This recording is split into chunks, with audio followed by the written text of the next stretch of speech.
podcast, de modo geral.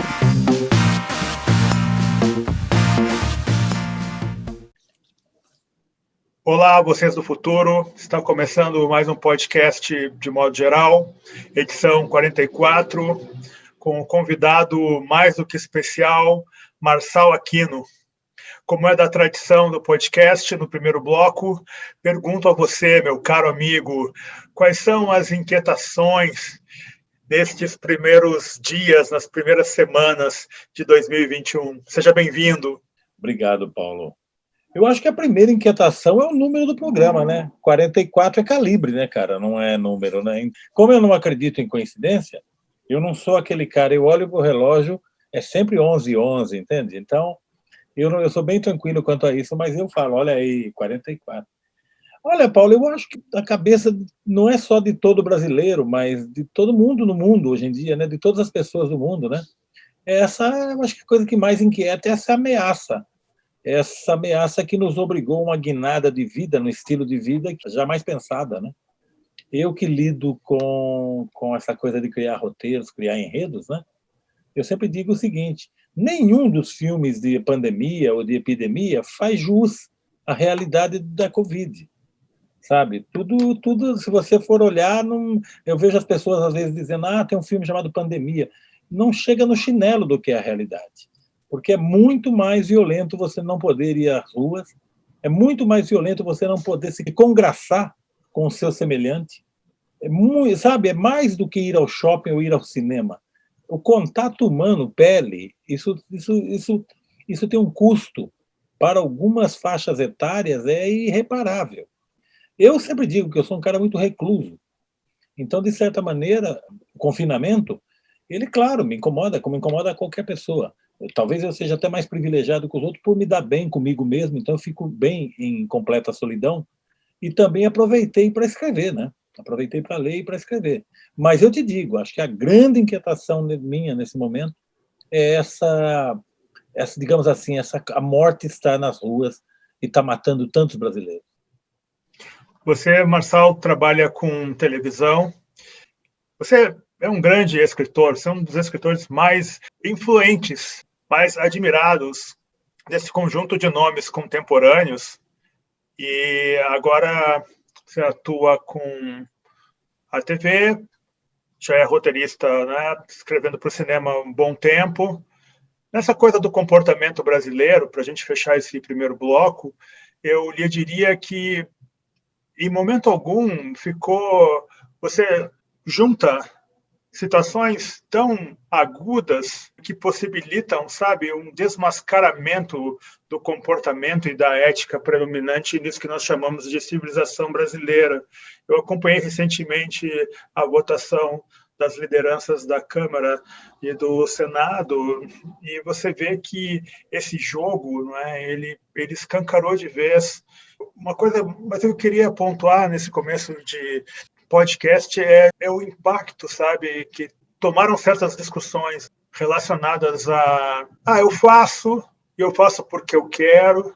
Agora à tarde, um amigo meu me fez uma série de considerações, mandou pelo WhatsApp considerações sobre juiz, ele é um juiz, sobre o impacto do BBB nesse Brasil confinado, né? Parece que não tem como fugir.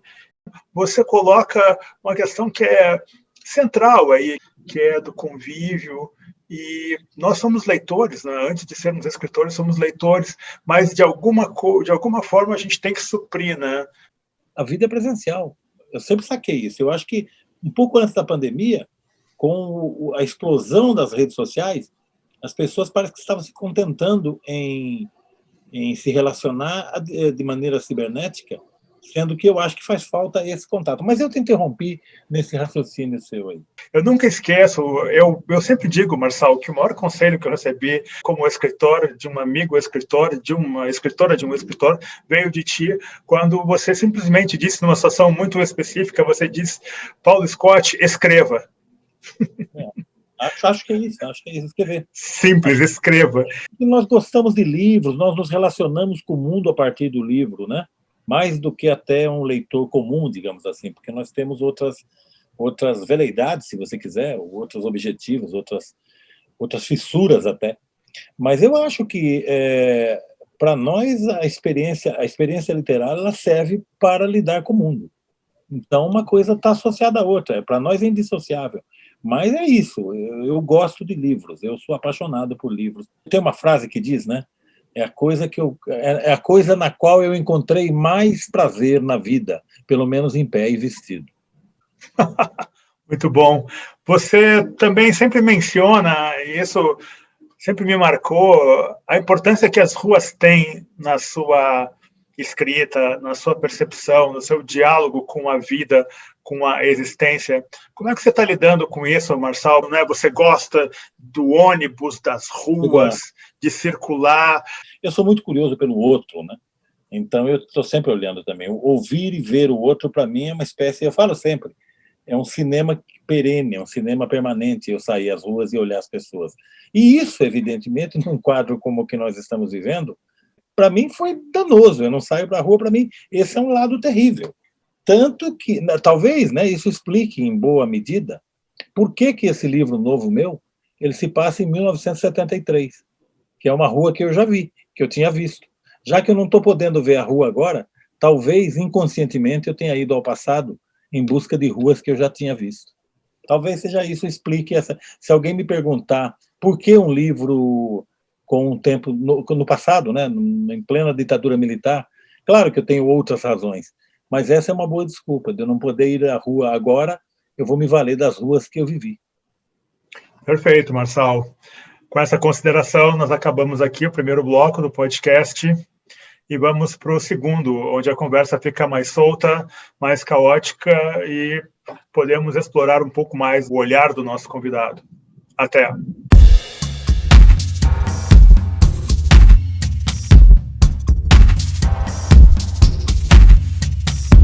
Podcast, de modo geral.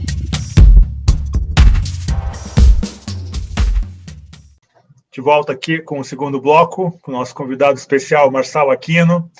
Marçal, você é um homem que trabalha nesse sentido, assim, talvez você seja dos escritores contemporâneos o que mais me influenciou. Você trabalha de uma maneira muito interessante, muito complexa e muito atenta à violência, às relações de violência que não são apenas policiais, que não são apenas ostensivas, digamos assim. E você fala da fronteira, você fala das relações amorosas, religiosas, éticas, enfim. Você acha que hoje o Brasil, como se apresenta ele, é impossível de mensurar? Porque, de alguma forma, você traduziu para os seus leitores, de uma maneira magnífica, muito de um Brasil que não era encontrado.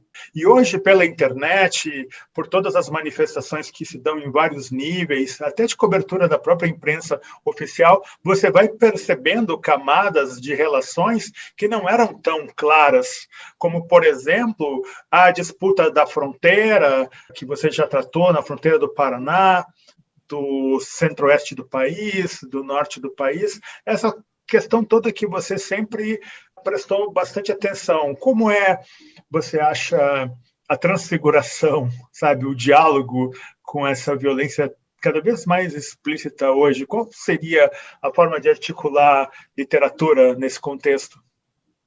A minha literatura é uma literatura de sondagem nesse sentido, né? Porque a gente lida num nível simbólico, de qualquer maneira. A gente parte do real, mas a gente trabalha no nível simbólico. Essa é a essência da literatura. Mas eu acho o seguinte, eu falo até com o repórter, a fronteira que eu conheci, a cena da violência que eu conheci aqui em São Paulo, o submundo que eu conheci, a capacidade do Brasil, no que diz respeito à violência, de tornar obsoleto tudo que a gente vai produzindo. A barbárie está sendo constantemente atualizada e fazendo breakthrough. Ela está sempre avançando, ela está sempre em novos níveis de barbárie. É incrível. Por exemplo, se você citou a fronteira que eu conheci, ela era disputada por gangues, por varejo, tinha um pouco de tudo ali na fronteira, né? Que é um território meio sem lei. Hoje não, hoje ele é dominado por facções. A gente sabe que o PCC, por exemplo, toma conta da fronteira do Paraguai hoje. É uma realidade completamente diferente. E isso serve para tudo. Agora, é impressionante como o cidadão comum está envolvido nesse véu de violência, eu diria nessa apologia da violência que está sendo feita diariamente, sabe? Pelos políticos, inclusive, sabe? Tem muita culpa no cartório aí. Não à toa essa questão das armas, né? Absurdo número de armas registradas. Para que o brasileiro quer tanta arma? E só agora ele descobriu que ele precisa de arma? É um mau momento da vida, sabe? Onde a vida em si vale nada, ela vale muito pouco hoje em dia. Uma vida vale muito pouco hoje. Essa é a grande tristeza.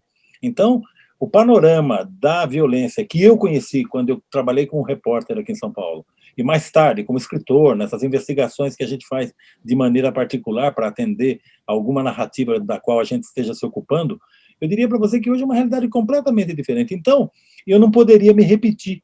Eu tenho que sempre estar atento, porque você tem sempre novos níveis nas relações. Eu me interesso pelo conflito mais do que pela violência.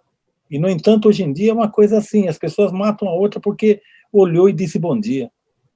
Costuma-se dizer que escritoras e escritores, no itinerário esperado, começam como poetas, depois viram contistas e depois romancistas. Você acha que depois de romancista viria roteiristas? Hoje em dia, a possibilidade de você... Um mercado de trabalho maravilhoso, né, que se abriu. Porque eu nunca quis me meter com cinema. Eu acabei me metendo com cinema meio acidentalmente. E eu, até por gostar de cinema, não queria me meter com cinema. Porque eu achava que o cinema é uma arte impossível. Custa dinheiro, é mais fácil, é mais barato escrever. Né? Essa história de você se envolver com o cinema era uma arte, já era uma arte impraticável no meu tempo. Eu sou da década de 70, sobretudo. A minha formação intelectual, artística, etc., humana, ela se dá muito na década de 70. Quando eu entrei com 12 e saí com 22. É definidor para qualquer pessoa. E aí eu conheci o cinema da Embrafilme, o cinema da pornochanchada, mais tarde aquele vazio, aquele deserto, quando não houve cinema. Então, quando eu me aproximei do cinema, estava começando a retomada. Foi um momento pujante, a gente conseguiu fazer algumas coisas. Hoje está aí de novo a dificuldade, de volta, de uma forma aguda, vai matar muito cineasta, vai, no sentido de que ele não vai conseguir produzir sobre a sua obra, a gente vai perder muito do país, de ver um país nas telas, sabe, de alguma maneira. O panorama para o cinema é mais terrível do que para a literatura, né? Mas o envolvimento é assim, eu acho que hoje, curiosamente, nunca houve um mercado tão fértil para roteiristas. Se você olhar hoje, quando você precisa de um roteirista para fazer um longa, você tem que procurar, porque está todo mundo fazendo série. Então, é uma era de ouro da série. Eu acho que deve ser aproveitado, até, no mínimo, como escola para a formação de bons roteiristas. Eu sou de um tempo que havia 2 roteiristas no Brasil, que era o Leopoldo Serran e o Antônio Calmon. Eles assinavam a maioria dos roteiros porque eles sabiam fazer roteiro. Então, eu, que sou autodidata como roteirista, eu aprendi fazendo, aprendi vendo filme, aprendi lendo roteiro. Nunca tive uma educação formal em cinema, né? Eu faço por paixão. Eu posso dizer isso. Eu estou no roteiro por paixão também, porque eu gosto de escrever. Mas eu aconselho para as pessoas, se você tiver a chance, se você gosta de contar histórias, eu acho que hoje é um momento assim único na história dos roteiristas brasileiros. E então estão abertos, o mercado está aí, estude, leia, se aplique. É maravilhoso poder contar histórias em qualquer formato, você sabe disso. Eu vim do jornalismo, onde se conta histórias também. Eu fui para a literatura, onde se conta histórias. Eu estou no roteiro, onde se conta histórias. Ou seja, eu gosto mesmo de contar histórias. Uma coisa que sempre me marcou foi o lugar das relações afetivas, dos amores, na sua escrita. As relações amorosas, elas vão estar no centro das narrativas sempre. Elas têm um lugar de honra, né, nesse universo, digamos assim. Eu acho que porque o amor é a única coisa subversiva que eu conheci, realmente subversiva, capaz de fazer alguém mudar de convicção, mudar de religião, mudar de caminho. É a única coisa que eu encontrei. Nenhum outro tipo de estupor ou êxtase me pareceu semelhante ao amor. É parecido com a sensação de sujeito quando o sujeito cai nas garras do amor. Então, eu acho que isso é uma questão central, não só na minha literatura, mas em boa parte do que se faz em termos de arte, até. Eu acho que nós vamos ter, depois que isso passar, e isso vai passar, porque uma hora tudo passa, sabe, de alguma maneira vai passar, eu acho que nós vamos ter a colossal tarefa de reaprender a se a se tocar, a se respeitar, a se amar, a se descobrir. Cada pessoa vai ser portadora dessa missão íntima e, ao mesmo tempo, coletiva. São Paulo e Rio de Janeiro, eles prevalecem como fontes de dicção das narrativas que ainda hoje aparecem, assim, uma espécie de centro de padrão, né, do cinema.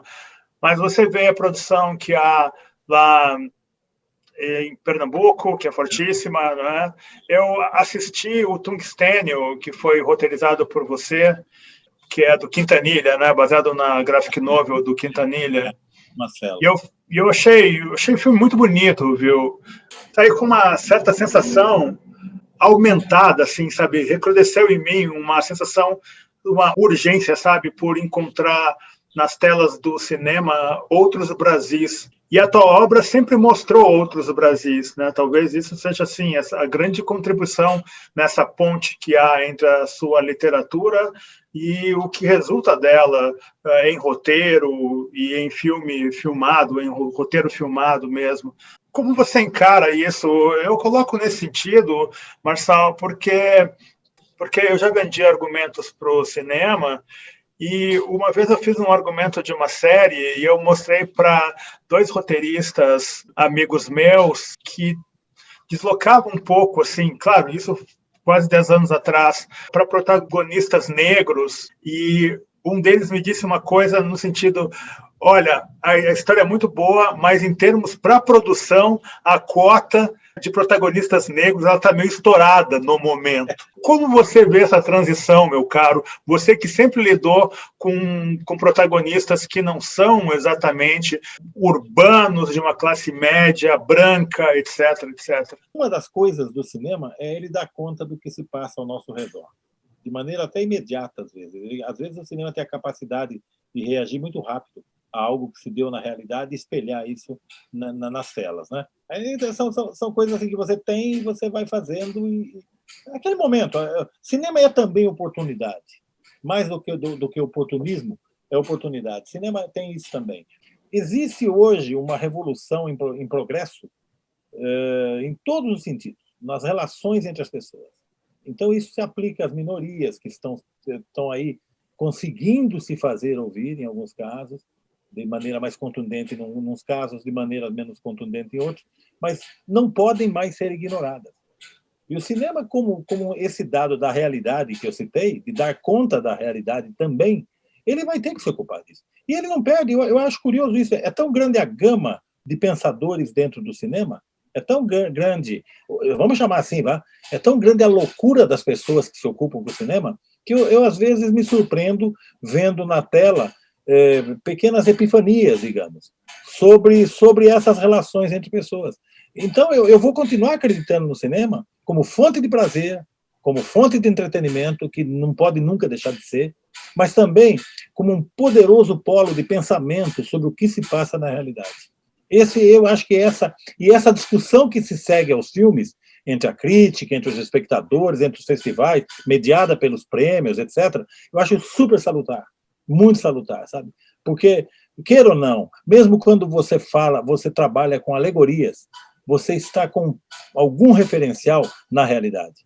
O cinema, até mais do que a literatura, ele vai dar conta dessa realidade. Então, eu acho assim, ele não ignorará, as minorias estão aí, estão se fazendo presentes, estão sendo ouvidas, existem novas gerações. Você citou Pernambuco, que talvez hoje seja o polo mais criativo do cinema brasileiro nesse momento tão terrível, sabe? Gente assim,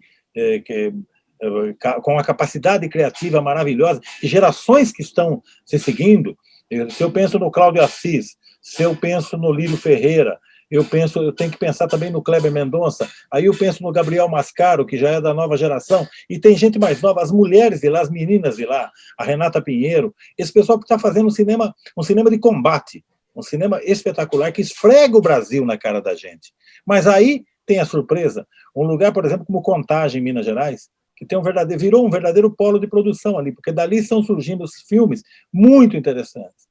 São com cineastas que estão pensando o Brasil e oferecendo ao Brasil a chance de ver algo que não é exatamente o padrão de comportamento de Rio e São Paulo.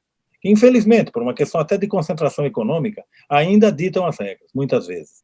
Mas é possível pelas frestas, porque o cinema vai ser sempre visto através de fresta, o cinema brasileiro, mais do que nunca. Você acha que em algum momento a elite brasileira, esse 1% que escraviza o resto do país, ela vai ser retratada em alguma obra de uma forma... Enfim, você já participou de roteiros de filmes que colocam essa discussão, mas eu acho que na própria literatura, né, Marçal, a gente não consegue ver, ou raramente vê uma obra que realmente enfrente esse centro do poder, que ocupa o alto da pirâmide para a qual todos nós trabalhamos. É muito difícil retratar isso porque a tentação de você fazer a sátira é muito grande, porque os absurdos que nos cercam são de tal monta que eu vou dar um exemplo de hoje, um exemplo atual. Hoje nós lemos aí em vários lugares, inclusive em redes sérias, que a Flor de Lis, a deputada Flor de Lis, passaria a ocupar a Secretaria da Mulher na Câmara. Um assinte, um escárnio, que você não deveria nem... Porém, muita gente levou a sério. E isso me faz pensar que o Brasil vive um momento tão absurdo, onde não existe limite nenhum de surrealismo, do que você queira, para o que pode acontecer. Isso, então, para mim, isso é estarrecedor. Isso. Então, a tentação da gente tratar esse material como sátira, esse tipo de coisa, é muito grande. Era preciso que alguém, e eu acho que ninguém melhor do que um próprio integrante dessa casta, na medida em que vai falar com conhecimento de causa, porque nós só sabemos das grandes festas, das festas ruidosas, pelo depoimento dos garçons, sabe? É preciso saber o que pensa o comensal. Eu vejo, claro, que sempre há, né, alguma ingenuidade, mas de tudo que eu li no Brasil, assim, algumas autoras e autores são muito enxutos quanto ao quesito ingenuidade, e eu sempre vi muito pouca ingenuidade na tua obra. Mas, nesse sentido, você daria algum conselho, ou você abordaria, fazer algumas inflexões em relação a temáticas? De brincadeira, eu diria, evite o cinema iraniano, sabe? Mas é uma brincadeira. Claro, é uma blague. Na verdade, eu acho que o mais terrível disso tudo é que a sensação que eu fico é que não é possível levar o fogo ao passado. Então, eu não sei se a gente, se tivesse de fato a chance, mas não com o conhecimento ulterior, porque daí não tem graça. Claro. Se nós faríamos exatamente o mesmo. Essa é a sensação que eu tenho. Porque eu acho que a ingenuidade que existe às vezes, ela é muito cômoda. Evita que você se depare com o mundo usando a grande ferramenta que é possível dar a qualquer pessoa, que é o espírito crítico, que é a possibilidade de olhar e compreender como é que o mundo está se relacionando com ele e não como ele está se relacionando com o mundo. São ensinamentos, então, que é impossível você pensar. Eu penso assim, quando eu comecei a escrever, eu tinha 15, 16 anos. Evidentemente, eu tinha sonhos, e alguns deles se realizaram, e isso é magnífico, porque eu acho que os homens, para quem alguns sonhos se realizaram, se a gente reunir todos eles cabem num quarto. Ótimo. A poesia tem um papel muito importante na sua formação. Você é um leitor de poesia. Forte. E nós estamos convivendo com um mercado super em crise, né, Marçal? Em todos os sentidos. Mas eu fico sempre entusiasmado quando você olha para uma editora pequena como a Urutau, a Demônio Negro, e há outros também que apostam bastante em poesia. A própria Matuá também tem uma aposta significativa em poesia. Você vê que tem uma renovação muito interessante de olhar. E, nesse sentido, eu acho que a produção brasileira ela é mais corajosa nessa faixa da poesia, se comparada com a produção latino-americana da prosa. Eu vejo uma prosa feita pelos hermanos, assim, sei lá, eu acho... Eles têm muita ressonância, porque o cara, quando ele publica um livro em Buenos Aires, automaticamente aquele livro vai ser vendido em Quito, vai ser vendido em Bogotá, na Cidade do México, porque não precisa mexer com nada. E nós temos uma barreira da língua. Que não, ok, o cara pode ler em português, assim como nós lemos em espanhol, mas não é a mesma coisa. Então, nós sofremos muito com isso, né? É interessante você falar da poesia, porque, para mim, eu sempre acompanhei poesia. Eu leio muita poesia. A minha prateleira tem muita poesia. É porque tem uma coisa da paixão pessoal, da satisfação pessoal, daquilo que a gente chama de agrado que você faz à sua inteligência ao ler bons poetas, sabe? Bons poemas. Eu sou, por exemplo, deslumbrado com a poesia da Ana Martins Marques. uma poeta maravilhosa da nova geração, a Bruna Beber, a Angélica Freitas, a potência que tem no livro O Útero do Tamanho de um Punho é uma coisa inusitada. Então, eu digo sempre, é uma pena que a poesia brasileira é pouquíssimo conhecida. É pouquíssimo conhecida, inclusive, fora do Brasil. Algumas traduções aqui e ali, mas a potência que existe aqui e as novas gerações empurrando as outras para frente. Então, nós não ficamos parados em Mário Quintana, não paramos em Ferreira Goulart. Você pega um Paulo Henriques Brito, um poeta, sabe, um poeta de um tamanho que... Então, eu fico pensando assim, que felicidade desta língua maltratada diariamente aqui, nas redes sociais, sobretudo, ter a felicidade de ter um conjunto de poetas, homens e mulheres, praticando, fazendo sua obra nesse momento. É um grande prazer para um prosador que lê poesia, então, sem nenhuma obrigação, que não seja o deleite, que não seja o encantamento, né?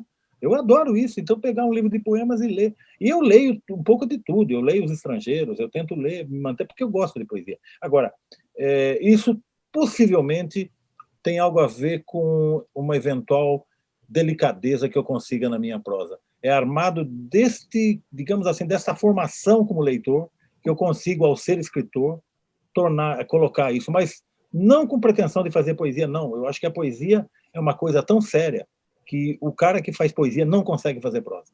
Essa é a minha opinião. Não conheço ninguém que tenha executado uma obra em prosa e poesia da mesma estatura. Nem os grandes conseguiram isso. A gente sempre brinca. Eu gosto muito dos poemas do Borges, mas comparado com um parágrafo dele, a poesia dele se dissolve.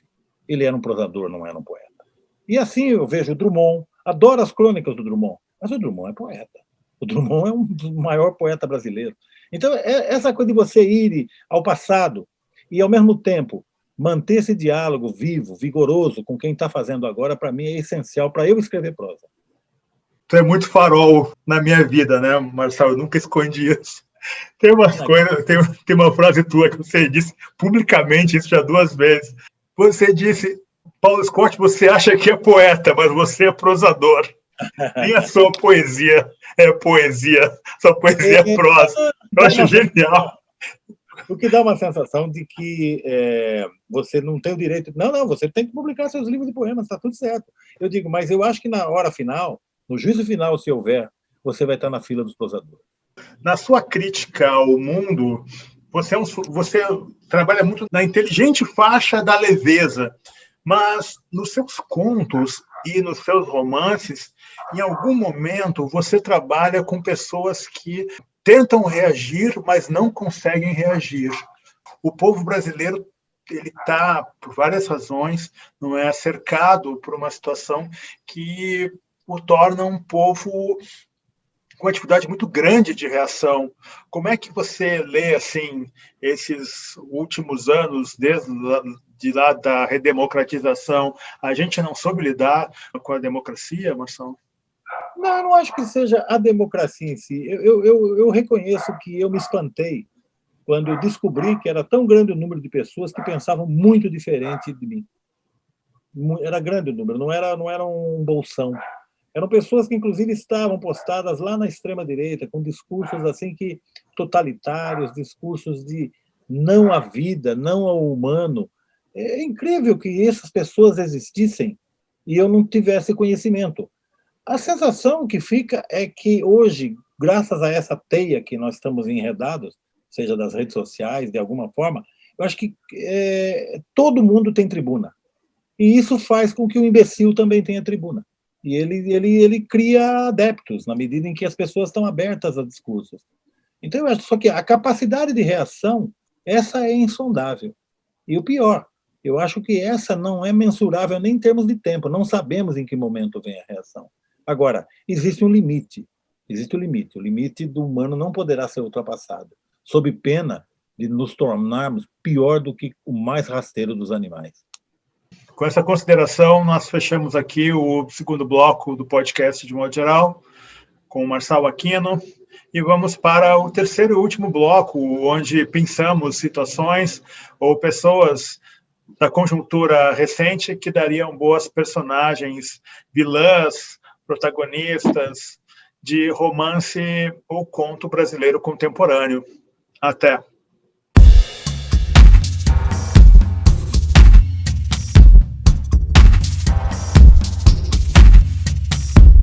Podcast, de modo geral.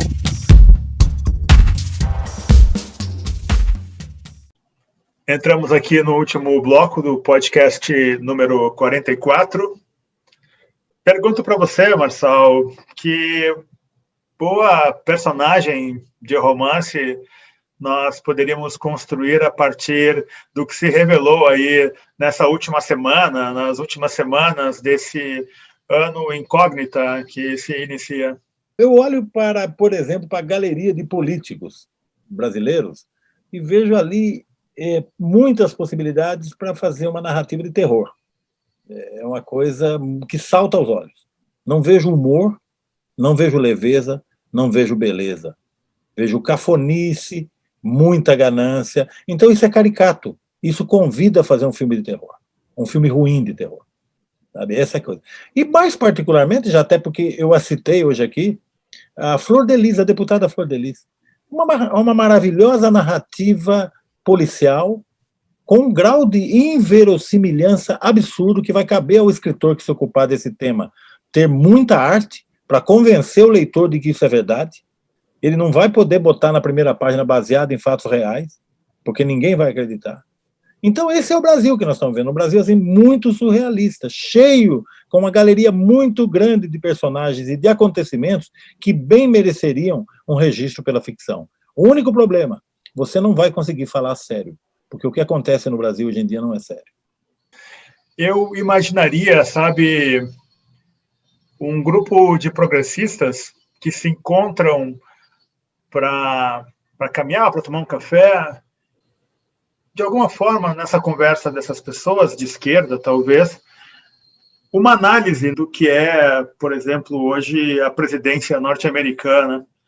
Uma coisa que nós já falamos aqui sobre ingenuidade, uma coisa que me marca muito seriamente, são as análises ingênuas, né, que se faz da geopolítica, da conjuntura política mundial hoje, e parece que a gente não consegue perceber o quanto a gente está, de fato, amarrado sobre né, decisões que são tomadas fora do nosso país, né? E você olha para o Exército Brasileiro, você vê que a doutrina que é seguida e as justificativas de combate ao comunismo, né, são todas coisas importadas, né? A prevalência dos interesses dos grandes jogadores do sistema financeiro. E uma coisa que me deixa sempre muito perplexo é a incapacidade que nós temos, né, de analisar esse jogo mais de fundo. Mas o que eu queria dizer, pegando um pouco uma coisa que a Andréa Del Fuego faz, e eles voltam só em março agora, é que a Andréa, ela dá o plot, dá uma ideia, e ela diz quem escreveria. Eu acho que tem que escrever, no Brasil de hoje, um romance que tenha como protagonista, Marçal, um agente da CIA, comandando esse eixo Brasília-Paraguai, sabe? Eu gostaria de convidar como editor o Marçal Aquino para escrever esse romance. Dá um romance com muita possibilidade de virar best-seller e parar no cinema também, viu? Porque... Mas a gente eu venho dos anos 60, né? Eu sou nascido no final da década de 50. Então eu compreendo bem essa luta, essa coisa com o comunismo e tal. E tudo. Eu acho tudo muito cafona, muito cafona. Eu acho fora de época. Nós sempre vivemos. É engraçado porque nós vivemos no passado de uma maneira muito curiosa. Nós estamos perseguindo um inimigo que não existe mais, sabe? Ele é usado como desculpa para certas ações que não poderiam ser levadas a sério num país sério, sabe? Então, eu acho que sim, acho que dá para contar uma história bem movimentada, eu diria, com muita intriga, muita corrupção, né? Traições. Acho que dá para contar uma boa história, que no fundo, vai mostrar que nós não conseguimos nos libertar desde o golpe de 64, desse fantasma que existe, o medo do comunismo. Que comunismo? Hoje, qual é o país comunista que resta no mundo?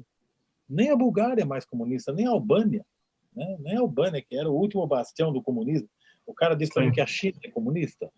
Eu digo, Sim. que delícia de comunismo é o da China, né? Digamos assim, é o rigor do comunismo com os prazeres do capitalismo, né? Com as benesses do capitalismo. É uma pena, porque eu acho que o Brasil está muito atrasado nesse sentido, ele está preso ao passado. Veja a curiosidade que existe, como a história realmente se repete como farsa. Nada mais démodé do que um militar estar no poder. E o que é pior, levado pelas urnas. Esse teu romance novo, para a gente fechar, ele trata do que, Marçal? Bom, ele chama-se Baixo Esplendor. Ele é uma novela sobre um agente da polícia, da inteligência da polícia. Ele se passa no ano de 1973. Ele tem como pano de fundo a ditadura militar, aquele momento paranoico e de tensão. E fala de um agente, então, da inteligência da polícia, cujo trabalho é se infiltrar em quadrilhas que estão sendo investigadas. E esse personagem nós pegamos como narrativa principal dentro do livro o momento em que ele se aproxima de uma quadrilha de ladrões de carros, de cargas. E ele acaba sendo acolhido na quadrilha, e não só isso, ele fica muito íntimo do chefe da quadrilha, a ponto do chefe da quadrilha apresentar a irmã para ele. E ele começa uma história de amor com essa irmã.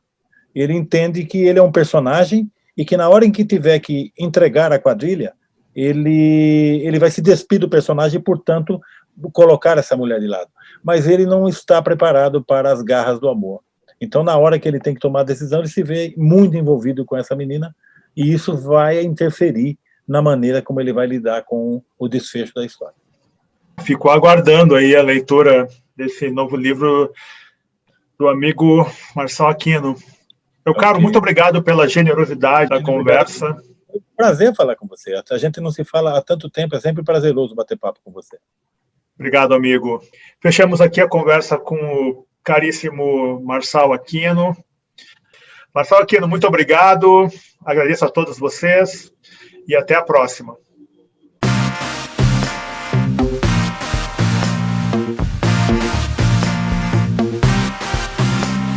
Podcast de modo geral.